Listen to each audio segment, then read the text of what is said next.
Bismillah Rahman Rahim. President of the Economic and Social Council, Ambassador Munir Akram, President of the General Assembly, Mr.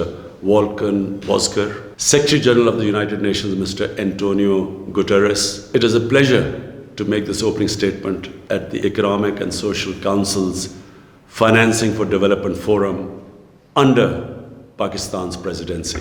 The deliberations of the forum this year are critical as the world battles the coronavirus and its massive socio-economic fallout.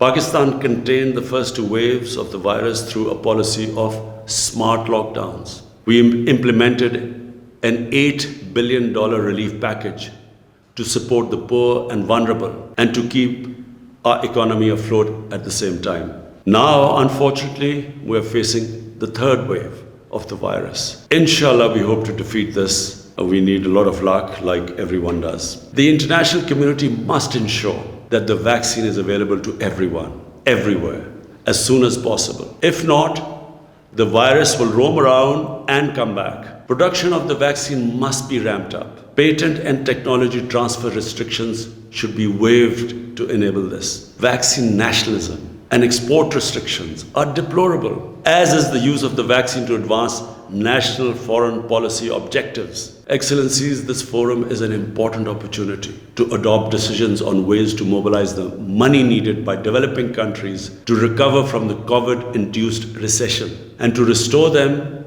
on the path to achieving the Sustainable Development Goals by 2030. Last April, I proposed a global initiative on debt relief. I'm glad to say that the G20's debt suspension has been extended. Its scope needs to be enlarged to encompass all vulnerable countries, especially the small island developing states. Private creditors must participate in providing debt relief and restructuring. In January of this year, at the UNCTAD meeting, I proposed a 5-point agenda for emergency financial support to developing countries, including debt relief and restructuring, SDR creation, redistribution, larger concessional finance, and an end to illicit financial flows from the developing world. I warmly welcome the proposal from the IMF Managing Director to create $650 billion in new SDRs and appreciate the support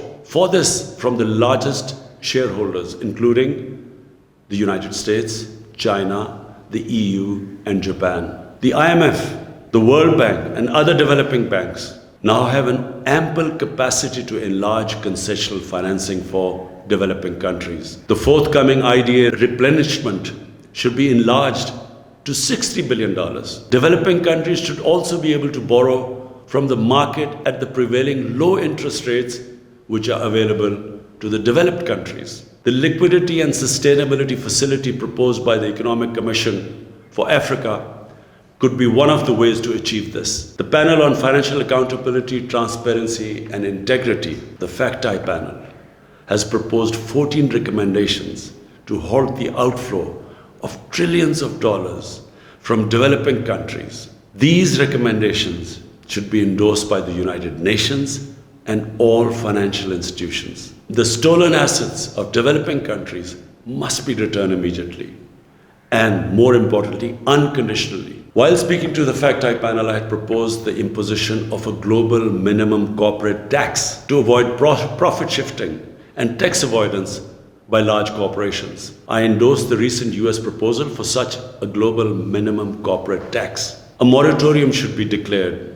on the exorbitant claims adjudicated against some developing countries in investment disputes, and unequal and exploitative investment agreements should be cancelled and revised. Excellencies, the challenge posed by the COVID crisis, as the UN Secretary General has said, is also a great opportunity to build back better. We must seize this opportunity to transform the world economy into one that is development oriented and environmentally sustainable. Pakistan's carbon emissions are among the lowest in the world, yet we are one of the most seriously affected and vulnerable country due to climate crisis. We have embarked on an ambitious program to create a green Pakistan through reforestation by planting 10 billion trees over the next 3 years, and introduction of renewable energy, electric vehicles, and a moratorium on coal-burning power plants. The developed nations must fulfill their commitments under the Paris Agreement and mobilize $100 billion annually in climate finance, as they have promised. 50% of this must be devoted to adoption programs of developing countries. The United Nations is well placed to take the lead in formulating and coordinating the implementation of a plan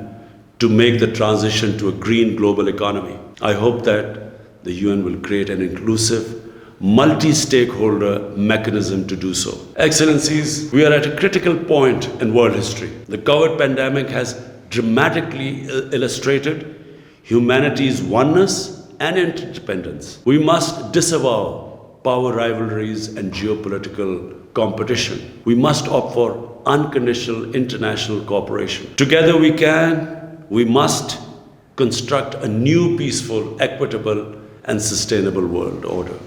I thank you.